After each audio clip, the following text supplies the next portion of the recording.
Käesalu küla on esmakordselt mainitud aastal 1480.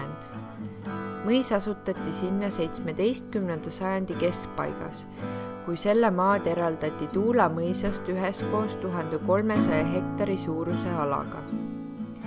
Kompleks paiknes arvatavasti algselt Keila ja Keila joa vahelise maantee ääres. Hilisem tee ümbersuunamine viis ühenduse mõisast kaugele. Lihtne paekivist peahoone püstitati ilmselt 18. sajandi lõpus ja hiljem lisati sellele 4 sambaga katusalune. Kui viimane välja arvata, on hoone praegugi säilinud üsna originaali lähedaselt. Kõrvalhooneid kuulus kompleksi juurde vähe ja need paiknesid valdavalt mõisaringi ümber. Tavaliselt toimus mõisate müümise protsess nii, et osteti ära kõrvalmõis, mis muutus uue omaniku peamõisaks. Käesalu puhul juhtus aga vastupidine.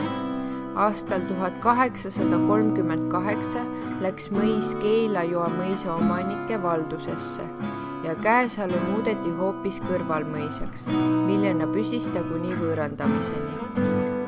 Mõnede allikate kohaselt oli mõisas mingil perioodil kool.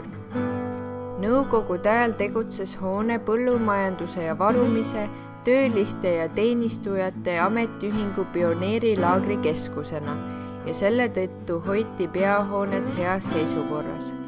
Praegu on mõis eravalduses ja seisab tühjalt.